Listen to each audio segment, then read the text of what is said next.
টয়রাকান্তর বংশধরে হলে মহারাজা অনন্ত রায়, যা ওরফে রাজ্যসভার মেম্বার নগেন রায় বলিয়ে কয়, কিংবা নগেন রায় বলিয়ে তার বাস্তবে পরিচয়। কিন্তু রাজপাটত যখন রাজ্যাভিষেক করা হয় তখন তার মহারাজা অনন্ত রায় হিসাবে ওটিকোনা ঘোষণা করা হয়।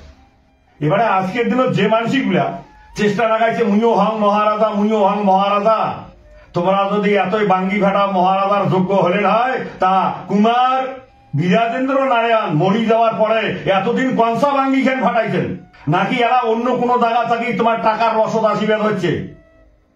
সত্যযুগ শেষ হয়ে গেল, ত্রেতা যুগের সন্ধিক্ষণ সময় শুরু হয়, ত্রেতা যুগেরও পরিবর্তনের সময় শুরু হয়। সেই সময় ধরিত্রীর গর্ভ থেকে জন্ম হয় নরকে। জন্ম হওয়ার পরে জনকের রাজবাড়ি 16 বছর থাকেন।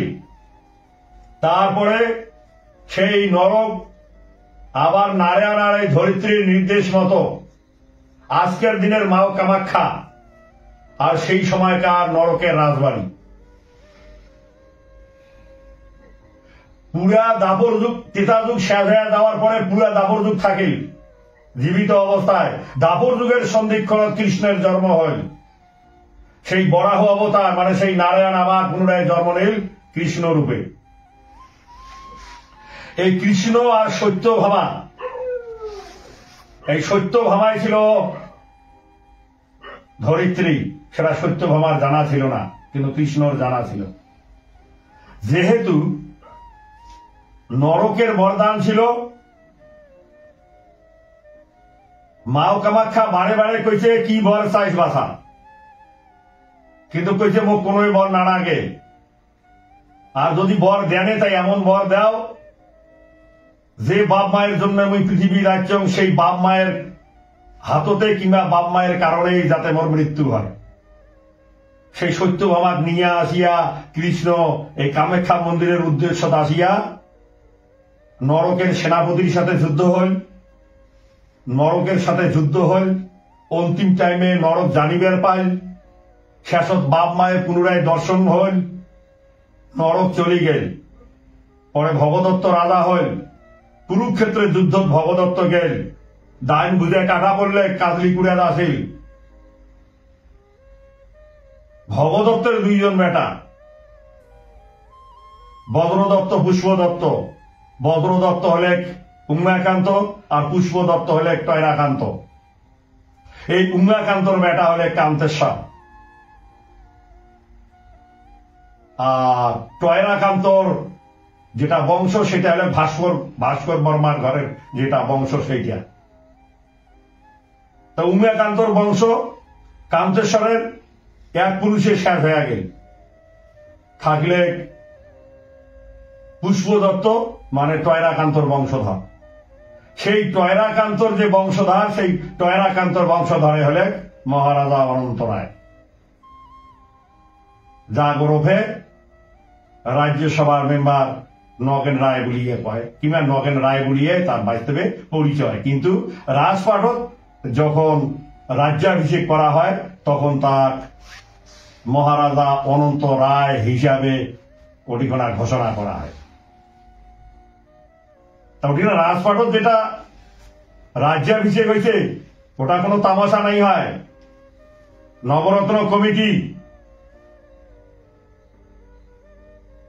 অন্তিম উত্তরাধিকারী কুমার বিরাজেন্দ্র নারায়ণের শ্রাদ্ধ করাইয়া সেই ব্যক্তি কুমার লীনেন্দ্র নারায়ণ, যা গ্রেটার কুচবিহার পিপলস অ্যাসোসিয়েশনের ফাউন্ডার প্রেসিডেন্ট ছিল, তার উপস্থিতি তৎকালীন কুচবিহারের এডিমের উপস্থিতি হয়েছে। এইটাই হয়েছে মহারাজা অনন্ত রায়ের এই সংক্ষিপ্ত বংশ পরিচয়।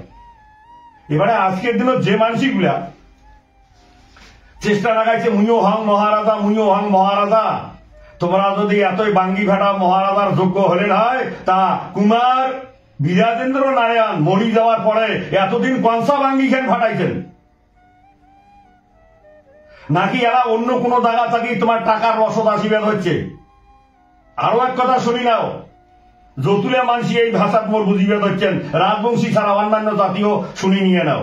যদি কান বুঝি এই মোর ভাষাগুলো যদি বুঝিবের পান। ভারতবর্ষের পার্টি কি?